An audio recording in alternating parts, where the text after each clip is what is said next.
എൻ്റെ ഒരു കൗൺസിലിംഗ് അനുഭവം ഷെയർ ചെയ്യാൻ, പിന്നെ എൻ്റെ ഫേവറേറ്റ് സെയിൻറ്റ് ആരായിരുന്നു എന്നുള്ളത് ഷെയർ ചെയ്യാമെന്ന് വിചാരിച്ചു. എൻ്റെ ദൈവം എന്നോട് പറഞ്ഞു, അവൻ എൻ്റെ കൂടെ വരും, അവൻ പറഞ്ഞുകൊണ്ട് അവനോടുള്ള സ്നേഹത്തെ പ്രതിയാണ് എടുക്കുന്നത്. ആ ദൈവത്തെ എനിക്ക് എപ്പോഴും കാണാൻ പറ്റുന്നുണ്ട്. ഒരിക്കലും ആളുകളിൽ നിന്ന് ഞാനൊരു റിവാർഡ് പ്രതീക്ഷിക്കാറില്ല. നമ്മുടെ റിവാർഡ് എപ്പോഴും ദൈവത്തിൽ നിന്ന് നമ്മൾ സ്വീകരിക്കുക. ഞാൻ പോകുന്നത് എൻ്റെ ദൈവം എന്നെ അയച്ചത് കൊണ്ടാണ്. ഒരാൾ എൻ്റെ അടുത്ത് വന്നു, ഒരു ലേഡി. അവരെന്നോട് പറയുക, അവർ കുഞ്ഞിലേ തൊട്ട് അവർക്ക് ഒത്തിരി പ്രാർത്ഥിക്കുന്ന ആളായിരുന്നു. പക്ഷേ ഭയങ്കര സഹനങ്ങളാണ്. ഇങ്ങനെ പുള്ളിക്കാരുടെ ചെറുപ്പം തൊട്ടുള്ള വിഷമങ്ങൾ ചോദിച്ചിട്ട് എന്നോട് പറയാം, ഞാൻ ഒത്തിരി പ്രാർത്ഥിക്കുന്ന വ്യക്തിയാണ് സിസ്റ്റർ, ഞാൻ ഇങ്ങനെയൊക്കെ പ്രാർത്ഥിക്കാറുണ്ട്, എനിക്കൊരു പ്രെയർ ഗ്രൂപ്പുണ്ട്, ഞാൻ ഇൻ്റർസെസറി പ്രെയർ ചെയ്യുന്നുണ്ട്, എന്തുകൊണ്ടാണ് എൻ്റെ ജീവിതത്തിൽ കുഞ്ഞിലേ തൊട്ടിങ്ങനെ എനിക്ക് വിഷമങ്ങൾ വരുന്നതെന്ന്. കൂടുതൽ ശമ്പളം കിട്ടും അങ്ങനത്തെയൊക്കെ വിചാരിക്കുമായിരുന്നു. ആ പൈസ മാപ്പിംഗ് എൻ്റെ മനസ്സിൽ നിന്ന് പോയത് ഈ സെയിൻറ്റ് ജോൺ പോളിൻ്റെ ഈ ബുക്ക് വായിച്ചപ്പോഴാണ്. അതൊക്കെ കൊണ്ടായിരിക്കാം ഒരു പക്ഷേ എനിക്ക് സെയിൻറ്റ് ജോൺ പോൾ എൻ്റെ ഫേവറേറ്റ് സെയിൻ്റ് ആണെന്ന് ഞാൻ പറയുന്നത്. പക്ഷേ അദ്ദേഹത്തെ പോപ്പാക്കാനായിട്ട് ദൈവം കടത്തിവിട്ട മാർഗങ്ങളെന്ന് പറയുന്നത് എത്ര ഡിഫിക്കൽട്ട് ഒരു പാതയിലൂടെയാണ് അദ്ദേഹം കടന്ന് സഞ്ചരിച്ചതെന്നോ. ചില ആത്മാക്കൾ തൻ്റേത് മാത്രമായിരിക്കണമെന്ന് ദൈവം ആഗ്രഹിക്കുന്നുണ്ട്. എല്ലാവർക്കും വേണ്ടി അത്ഭുതം ചെയ്ത ഈശോ തൻ്റെ കൂടെ എല്ലാം ഉപേക്ഷിച്ച് വന്നവനായ പത്രോസ് ശ്ലീഹായ്ക്ക് ഒരു അത്ഭുതം ചെയ്ത് കൊടുത്തില്ല. അപ്പോൾ ചിലപ്പോൾ നമ്മുടെ മിഷന് വേണ്ടിയായിരിക്കാം കർത്താവ് നമ്മളെ ഇതുപോലുള്ള കഷ്ടപ്പാടുകളിലൂടെ കടത്തിവിടുന്നത്. ദൈവത്തിന് നിങ്ങളെക്കുറിച്ചൊരു പദ്ധതിയുണ്ട്. ചിലപ്പോൾ നമുക്കത് വെളിയിൽ വിസിബിൾ അല്ല. തോത്തസ്തൂസ് എന്ന് പറഞ്ഞപ്പം ഞാൻ ആദ്യം കൗൺസിലിങ്ങിന് പോയപ്പോൾ ഞാൻ ഓർത്ത്, ദൈവമേ ഇതൊരു നിമിത്തം പോലെയാണല്ലോ. എൻ്റെ ഫേവറേറ്റ് സെയിൻ്റാണ് സെയിൻറ്റ് ജോൺ പോൾ. അപ്പം ഞാൻ ആദ്യമായിട്ടൊരു കൗൺസിലിംഗ് ശുശ്രൂഷയ്ക്ക് പോയപ്പോൾ സെയിൻറ്റ് ജോൺ പോളിനെ തന്നെ പറഞ്ഞാണല്ലോ ഞാനത് സ്റ്റാർട്ട് ചെയ്തത്. സോ ഇന്നൊരു മലയാളം വീഡിയോ റെക്കോർഡ് ചെയ്യുകയാണ്. ഞാൻ ജസ്റ്റ് ഒരു ഇംഗ്ലീഷ് വീഡിയോ റെക്കോർഡ് ചെയ്തു. ഞാൻ പറഞ്ഞ ഇംഗ്ലീഷ് വീഡിയോയിൽ ഇന്ന് കുറച്ച് ലേറ്റായി പോയി. ഞങ്ങളുടെ പള്ളിയിലെ ധ്യാനമായിരുന്നു, ഇന്നലെ റെക്കോർഡ് ചെയ്യാൻ പറ്റിയില്ല, ഹസ്ബൻഡ് നാട്ടിൽ പോയിരുന്നതുകൊണ്ട്. അപ്പോൾ ഇന്നിപ്പോൾ 8 മണിയായി, ഇപ്പം 7:30 ആയപ്പോൾ തുടങ്ങിയതാണ്. 7:45 റെക്കോർഡിങ് തുടങ്ങി ഇംഗ്ലീഷ് വീഡിയോയുടെ. ഇപ്പോൾ 8 മണിയായി. അപ്പം മലയാളം വീഡിയോയും കൂടെ റെക്കോർഡ് ചെയ്തിട്ട് പിന്നെ അഭിഷേകാഗ്നി കാണണം, പിന്നെ പോയിട്ട് ഡിന്നർ കഴിക്കണം, വേറെ കുറച്ച് പരിപാടികളൊക്കെ ഉണ്ട്. അപ്പം ഞാൻ ഇന്ന് ഷെയർ ചെയ്യാമെന്ന് വിചാരിച്ചു. എൻ്റെ ഒരു കൗൺസിലിംഗ് അനുഭവം ഷെയർ ചെയ്യാൻ, പിന്നെ എൻ്റെ ഫേവറേറ്റ് സെയിൻറ്റ് ആരായിരുന്നു എന്നുള്ളത് ഷെയർ ചെയ്യാമെന്ന് വിചാരിച്ചു. അപ്പം ഞാൻ ധ്യാനത്തിനൊക്കെ ക്ലാസ് എടുക്കാൻ പോയ സമയത്ത് ആദ്യമൊക്കെ ക്ലാസ് എടുക്കുമായിരുന്നു. അപ്പം നമ്മൾ പോയിട്ട് 1-2 ക്ലാസ് എടുത്തിട്ട് തിരിച്ചു വരും, അത്രയേ ഉള്ളായിരുന്നു. അപ്പോൾ പിന്നീട് കുറച്ചും കൂടെ കൂടുതൽ സമയം എടുക്കാൻ തുടങ്ങിയപ്പോൾ അപ്പം കുറച്ച് പേരൊക്കെ കൗൺസിലിംഗ് ചെയ്യാമോ എന്ന് ചോദിച്ചു. അപ്പം ഞാൻ ആക്ച്വലി നേരത്തെ കൗൺസിലിംഗ് ചെയ്തിട്ടില്ലായിരുന്നു. അപ്പം എൻ്റെ കൂടെ ഒരു സിസ്റ്റർ കൂടെ ഉണ്ടായിരുന്നു. അപ്പോൾ സിസ്റ്റർ പറഞ്ഞു, നീ കൗൺസിലിംഗ് എടുക്കാമോ എന്ന് ചോദിച്ചു. ഞാൻ പറഞ്ഞു, സിസ്റ്റർ ഞാൻ ഇതുവരെ എടുത്തിട്ടില്ല, പിന്നെ അതുകൊണ്ട് എനിക്ക് അങ്ങനെ കൗൺസിലിംഗ് എടുത്തൊരു പരിചയമൊന്നുമില്ല. അപ്പോൾ സിസ്റ്റർ പറഞ്ഞു, പ്രാർത്ഥിച്ചിട്ട് അങ്ങ് പൊക്കോ, ദൈവം ഗൈഡ് ചെയ്തോളും, ഒത്തിരി അങ്ങനെ വിഷമിക്കേണ്ട, ഒത്തിരി തോന്നുവാണെങ്കിൽ പോകണ്ട, പ്രാർത്ഥിച്ചിട്ട് അങ്ങ് പൊക്കോ എന്ന് പറഞ്ഞു. അപ്പം ഞാൻ ഓർത്തു, ഞാൻ കൗൺസിലിംഗ് വഴി ഒത്തിരി, ഞാൻ കഴിഞ്ഞ ക്ലാസ്സിൽ പറഞ്ഞല്ലോ, എനിക്ക് ഒത്തിരി പ്രോഫിറ്റ് ഉണ്ടായിട്ടുണ്ട്. അപ്പം ആരുടെയെങ്കിലും ദുഃഖങ്ങൾ നമുക്ക് മാറ്റാൻ പറ്റുവാണെങ്കിൽ, കൗൺസിലിംഗ് വഴി ചെയ്യാൻ പറ്റുവാണെങ്കിൽ അതൊരു വലിയ ശുശ്രൂഷയാണല്ലോ. അപ്പം ഞാൻ ഓർത്ത്, എപ്പോഴും ഞാൻ പ്രസംഗം പറയാനോ അല്ലെ ക്ലാസ് എടുക്കാനോ പോകുമ്പോൾ ദൈവം എൻ്റെ കൂടെയുണ്ട്. എനിക്കതെപ്പോഴും ഫീൽ ചെയ്യും. ശരിക്കും പറഞ്ഞാൽ ഞാൻ പോകുമ്പോൾ വ്യക്തികളെ ഒരിക്കലും കാണാറില്ല, അല്ലെങ്കിൽ വ്യക്തികൾക്ക് വേണ്ടി ക്ലാസ് എടുക്കാറില്ല. ഞാൻ എടുക്കുന്നത് എൻ്റെ ദൈവം എന്നോട് പറഞ്ഞു, അവൻ എൻ്റെ കൂടെ വരും, അവൻ പറഞ്ഞുകൊണ്ട് അവനോടുള്ള സ്നേഹത്തെ പ്രതിയാണ് എടുക്കുന്നത്. അപ്പം ആ ദൈവത്തെ എനിക്ക് എപ്പോഴും കാണാൻ പറ്റുന്നുണ്ട്. ഞാനൊരു ക്ലാസ് എടുക്കുന്ന സമയത്ത് പലപ്പോഴും അവൻ അവിടെ ഇരിക്കുന്നതും അവൻ എന്നെ നോക്കി ചിരിക്കുന്നതും അവൻ എത്ര സന്തോഷമാണ് ഞാൻ ക്ലാസ് എടുക്കുമ്പോഴെന്നുള്ളതൊക്കെ അവൻ എനിക്ക് മനസ്സിലാക്കി തന്നിട്ടുണ്ട്. അപ്പം ഒരിക്കലും ആളുകളിൽ നിന്ന് ഞാനൊരു റിവാർഡ് പ്രതീക്ഷിക്കാറില്ല. ആളുകളിൽ നിന്ന് നമ്മൾ പ്രതീക്ഷിച്ചാൽ പലപ്പോഴും നമുക്കത് ലഭിക്കാറില്ല. അങ്ങനെ എൻ്റെ ജീവിതത്തിൽ നിന്ന് ഞാൻ പഠിച്ചൊരു കാര്യമാണ്. അപ്പം നമ്മുടെ റിവാർഡ് എപ്പോഴും ദൈവത്തിൽ നിന്ന് നമ്മൾ സ്വീകരിക്കുക. അപ്പോൾ ദൈവത്തെ പ്രതിയാണ് നമ്മൾ ക്ലാസ് എടുക്കുന്നത്. എത്ര പേര് വന്നു, ആരുമില്ല, അല്ലെ 4 പേരേ ഉള്ളൂ, 100 പേരുണ്ടോ, ഒരു ഡിഫറൻസും എനിക്ക് വരുത്തുന്നില്ല പേഴ്സണലി. കാരണം ഞാൻ പോകുന്നത് എൻ്റെ ദൈവം എന്നെ അയച്ചത് കൊണ്ടാണ്, അവൻ പറഞ്ഞതുകൊണ്ടാണ് ഞാൻ പോകുന്നത്. ആ ഒരു മെൻറ്റാലിറ്റിയോടെയാണ് ഞാൻ ക്ലാസ് എടുക്കാൻ പോകുന്നത്. ഞാൻ ഓർത്ത് അതേ മെൻറ്റാലിറ്റിയോടെ കൗൺസിലിങ്ങിനും പോകാം.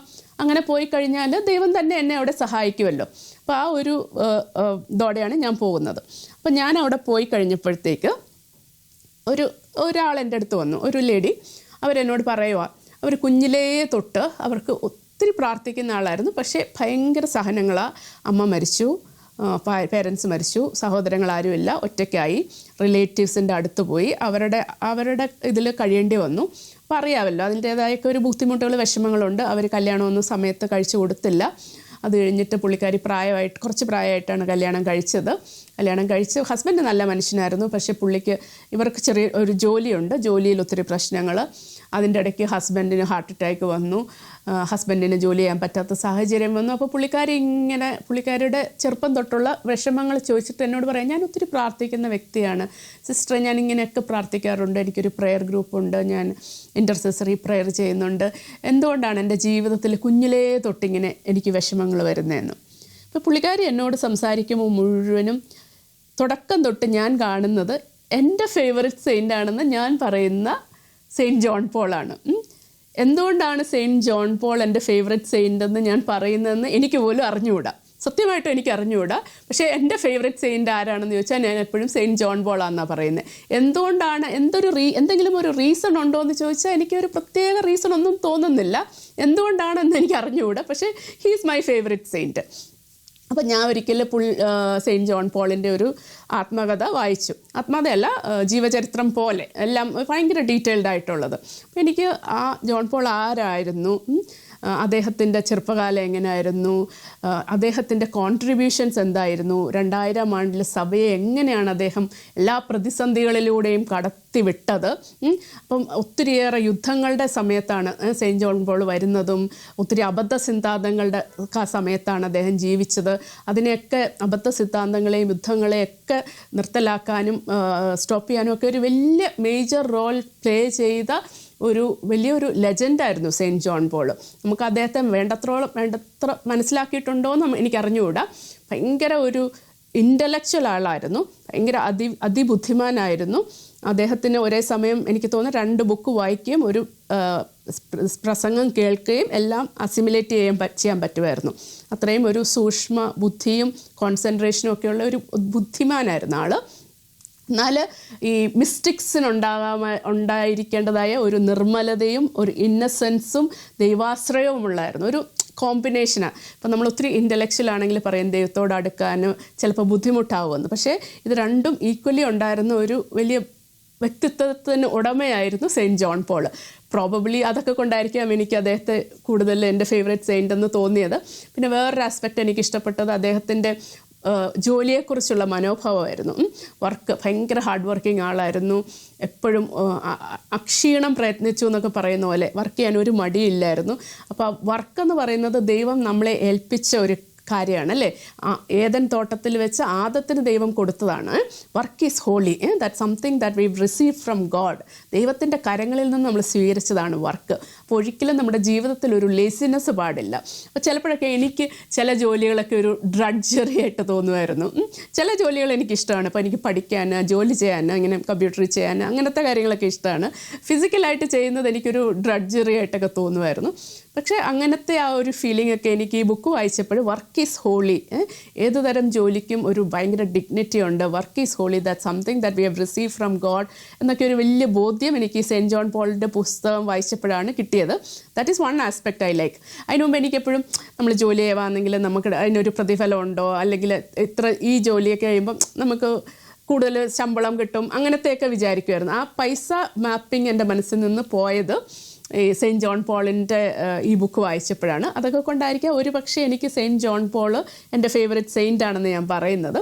പക്ഷേ അദ്ദേഹത്തെ പോപ്പാക്കാനായിട്ട് ദൈവം കടത്തിവിട്ട മാർഗങ്ങളെന്ന് പറയുന്നത് എത്ര ഡിഫിക്കൽട്ട് ഒരു പാതയിലൂടെയാണ് അദ്ദേഹം കടന്ന് സഞ്ചരിച്ചതെന്നോ.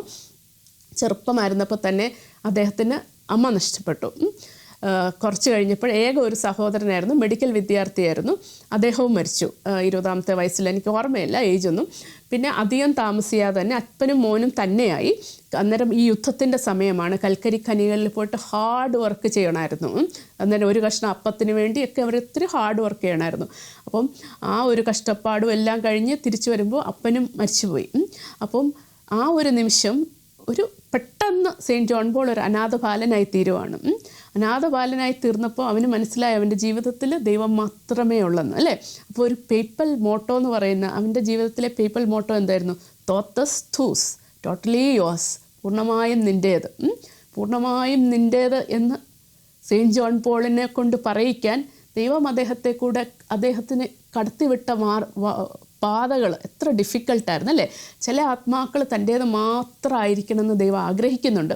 അതൊരു പാർഷ്യാലിറ്റി എന്നൊന്നും ഞാൻ പറയത്തില്ല, അവരുടെ മിഷൻ അത് ആവശ്യമാണ്. ഞാനൊരിക്കൽ ഒരു മിസ്റ്റിക്കിൻ്റെ ബുക്ക് വായിച്ചപ്പം പത്രോസ്ലീഹ എല്ലാവർക്കും വേണ്ടി അത്ഭുതം ചെയ്ത ദൈവം പത്രോസ്ലീഹയ്ക്ക് വേണ്ടി അത്ഭുതം ചെയ്തില്ല. പത്രോസ്ലീഹ മാരീഡ് ആയിരുന്നു, പക്ഷേ മക്കളില്ലായിരുന്നു. പലപ്പോഴും പത്രോസ്ലീഹ മക്കളെ ചോദിച്ചപ്പോൾ ദൈവം കൊടുത്തില്ല. എല്ലാവർക്കും വേണ്ടി അത്ഭുതം ചെയ്ത ഈശോ തൻ്റെ കൂടെ എല്ലാം ഉപേക്ഷിച്ച് വന്നവനായ പത്രോസ്ലീഹായ്ക്ക് ഒരു അത്ഭുതം ചെയ്ത് കൊടുത്തില്ല. എന്തുകൊണ്ടാണ്? അത് ഒരു കുട്ടിയെന്ന് പറയുന്ന, ഒരു മകനെന്ന് പറയുന്ന ഒരു നങ്കൂരമാണെന്നാണ് ക്രിസ്തു പറയുന്നത് അല്ലേ. അപ്പം പത്രോസിനെ ദൈവം വിളിച്ചത് ആരാകാനാണ്? ഫസ്റ്റ് പോപ്പാകാനാണ് അല്ലേ. അപ്പോസ്തലന്മാരുടെ തലവനാകാൻ വിളിക്കപ്പെട്ട പത്രോസ് ഒരു മകനുമായുള്ളൊരു ബന്ധം അതൊരു തടസ്സമാണെന്ന് ദൈവം വിചാരിച്ചു അല്ലേ. അപ്പം ആ ഒരു വലിയ സ്ഥാനത്തേക്ക് ദൈവം നിശ്ചയിച്ച മനുഷ്യന് ഈ കാര്യങ്ങൾ വേണ്ട എന്ന് ദൈവം നിശ്ചയിച്ചു. അപ്പോൾ അത് പത്രോസ് അപ്പോസ്തലന് അംഗീകരിച്ചു അല്ലേ. അതുപോലെ തന്നെ ആ പിൻഗാമിയാകാൻ വിളി ലഭിച്ച ജോൺ പോളിനെ അതേ ബുദ്ധിമുട്ടേറിയ പാതയിലൂടെ കർത്താവ് നയിച്ചു. എന്തുകൊണ്ട് അവന് തോത്തസ്തൂസ് എന്ന് പറയാൻ പറ്റി? എല്ലാ ബന്ധങ്ങളും ഇല്ലാതായിപ്പോയി അല്ലേ. എനിക്ക് അപ്പനില്ല, അമ്മയില്ല, സഹോദരനില്ല, ഇനി ഞാൻ പൂർണ്ണമായും നിൻ്റേത് മാത്രമാണെന്ന് പറഞ്ഞ ആ അനാഥ ബാലനെ ദൈവം അവൻ്റെ കരങ്ങളിൽ എടുത്തിട്ട് ആരാക്കി തീർത്തു? പോപ്പാക്കി തീർത്തു, ഒരു സെയിൻ്റാക്കി തീർത്തു അല്ലേ. ഒരു ലെജൻഡായിരുന്നു, ഒരു പോപ്പായിരുന്നു, ഒരു സെയിൻ്റായിരുന്നു, ഒരു പൊളിറ്റിക്കൽ ഫിഗറായിരുന്നു അല്ലേ. ഒത്തിരിയേറെ അബദ്ധ സിദ്ധാന്തങ്ങളിൽ നിന്ന് ലോകത്തെ രക്ഷിച്ച വലിയ ദക്ഷിണാശാലിയായിരുന്നു സെയിൻറ്റ് ജോൺ പോൾ. അപ്പം സെയിൻറ്റ് ജോൺ പോളിനെ സെയിൻറ്റ് ജോൺ പോളാക്കാൻ കർത്താവ് കടത്തിവിട്ട ഒരു മാർഗ്ഗങ്ങളുണ്ടല്ലേ. അപ്പോൾ ചിലപ്പോൾ നമ്മുടെ മിഷന് വേണ്ടിയായിരിക്കാം കർത്താവ് നമ്മളെ ഇതുപോലുള്ള കഷ്ടപ്പാടുകളിലൂടെ കടത്തിവിടുന്നത്. അപ്പോൾ ഈ ലേഡി എൻ്റെ അടുത്ത് ഇതെല്ലാം പറയുമ്പോൾ എൻ്റെ മനസ്സിൽ സെയിൻറ്റ് ജോൺ പോൾ മാത്രമേ ഉള്ളൂ, ആ ഒരു പിക്ചർ മാത്രമേ ഉള്ളൂ. തോത്തസ്തൂസ് എന്ന് പറയുന്ന വാക്കുകൾ മാത്രമേ എൻ്റെ ചെവിയിൽ മുഴങ്ങുന്നുള്ളൂ. അപ്പം ഞാൻ അവരോട് പറഞ്ഞു, നിങ്ങളുടെ അനുഭവം വളരെ സമാനമാണ്. എല്ലാവർക്കും ഇപ്പോൾ പോപ്പാകാനുള്ളതൊന്നുമല്ല. എത്ര ഹിഡൻ ജംസ് ഉണ്ടെന്നോ നമ്മുടെ ഇടയിൽ. എല്ലാവരുടെയും റിവാർഡ് നമ്മൾ ആ ലാസ്റ്റ് ഡേ അറിയത്തുള്ളൂ. പലരെയും നമ്മൾ അറിയുന്നില്ല. ഇപ്പോൾ കഴിഞ്ഞയിടെ ഞാനൊരു ബ്രദറോട് സംസാരിക്കുമായിരുന്നു. അപ്പോൾ ബ്രദർ ഭയങ്കര വലിയൊരു ശക്തനായ ശുശ്രൂഷകനാണ്. അപ്പോൾ അദ്ദേഹം പറഞ്ഞു, എൻ്റെ ശുശ്രൂഷയുടെ മുഴുവൻ ശക്തി എവിടെ നിന്നാണെന്ന് വെച്ചാൽ ഇവിടെ ഒരു ബാംഗ്ലൂർ കോണ്ടംപ്ലേറ്റീവ് സിസ്റ്റേഴ്സിൻ്റെ ഒരു മഠമുണ്ട്, മിണ്ടാമഠം എന്നൊക്കെ നമ്മൾ പറയുന്ന പോലെ. ഇവിടുത്തെ സിസ്റ്റേഴ്സ് മുഴുവൻ സമയം ദിവ്യാരാധനയുടെ മുമ്പിൽ പ്രാർത്ഥിക്കുകയാണ്. അവർ വർഷങ്ങളോളം എനിക്ക് വേണ്ടി പ്രാർത്ഥിച്ചു. അവരുടെ പ്രാർത്ഥനയുടെ ഫലമായിട്ടാണ് ഞാനിപ്പോൾ ഇന്ന് ഈ ശുശ്രൂഷയിൽ ഈ രീതിയിൽ നിൽക്കുന്നത്. അപ്പോൾ ആ ബ്രദർ പറയാം, അവരുടെ പ്രാർത്ഥന കൊണ്ടൊക്കെയാണ് ഒരു ദേശം ചിലപ്പോൾ അനുഗ്രഹിക്കപ്പെടുന്നത്. അല്ലെ, വരാമാകുന്ന വലിയ മഹാമാരികളിൽ നിന്ന്, തിന്മകളിൽ നിന്ന്, യുദ്ധങ്ങളിൽ നിന്ന് ഒക്കെ ദൈവം ഒരു സ്ഥലത്തെ പ്രൊട്ടക്റ്റ് ചെയ്യുന്നത് കുറച്ച് നീതിമാന്മാരായ പ്രാർത്ഥിക്കുന്നവരായ മനുഷ്യർ ആ സ്ഥലത്തുള്ളത് കൊണ്ടാണ് അല്ലേ. അന്ന് സൊദോമിനും ഗൊമോറയ്ക്കും വേണ്ടി അബ്രഹാം യാചിച്ച 10 നീതിമാന്മാരെങ്കിലും ഉണ്ടെങ്കിൽ ഈ സ്ഥലത്തെ നീ നശിപ്പിക്കരുതേ എന്ന് പ്രേ ചെയ്തപ്പോൾ 10 നീതിമാന്മാർ പോലും അവിടെ ഇല്ലാതായിപ്പോയി. അതുകൊണ്ടാണ് തീയും ഗന്ധവും ഇറക്കി സൊദോമിനെയും ഗോമോറായെയും കർത്താവിനെ നശിപ്പിക്കേണ്ടി വന്നത്. 10 നീതിമാന്മാർ അവിടെ ഉണ്ടായിരുന്നെങ്കിൽ ദൈവം അത് ചെയ്യല്ലായിരുന്നു. അപ്പോൾ ഈ ബ്രദർ പറഞ്ഞ പോലെ ഈ കുറച്ച് സിസ്റ്റേഴ്സ് ഇവിടെ ഇരുന്ന് പ്രാർത്ഥിക്കുന്നത് കൊണ്ടായിരിക്കാം ഒരുപക്ഷെ ഈ ദേശത്ത് ഇത്രയധികം പ്രശ്നങ്ങളില്ലാതെ പോകുന്നത്, അല്ലെങ്കിൽ ഇത്രയും കുടുംബങ്ങളിൽ സമാധാനം വാഴുന്നത്. അപ്പം ഞാൻ സിസ്റ്ററിനോട് പറഞ്ഞു, ആ ലേഡിയോട് പറഞ്ഞു, ദൈവത്തിന് നിങ്ങളെക്കുറിച്ചൊരു പദ്ധതിയുണ്ട്. ചിലപ്പോൾ നമുക്കത് വെളിയിൽ വിസിബിൾ അല്ല, പക്ഷേ അവർ തന്നെ പറഞ്ഞ അവർ ഒത്തിരി ഇൻ്റർസെസറി പ്രെയർ ചെയ്യുന്നുണ്ട്, പ്രെയർ ഗ്രൂപ്പ് ചെയ്യുന്നുണ്ട്.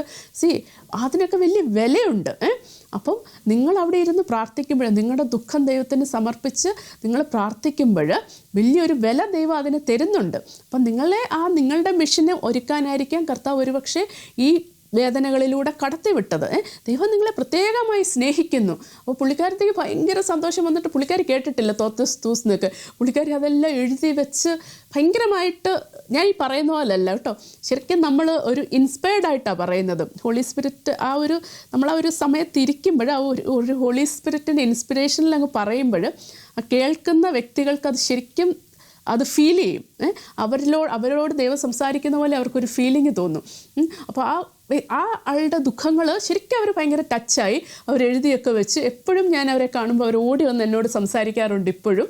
അപ്പം അത് തോത്തസ്തൂസ് എന്ന് പറഞ്ഞപ്പം ഞാൻ ആദ്യം കൗൺസിലിങ്ങിന് പോയപ്പോൾ ഞാൻ ഓർത്ത് ദൈവമേ ഇതൊരു നിമിത്തം പോലെയാണല്ലോ. എൻ്റെ ഫേവററ്റ് സെയിൻ്റാണ് സെയിൻറ്റ് ജോൺ പോൾ.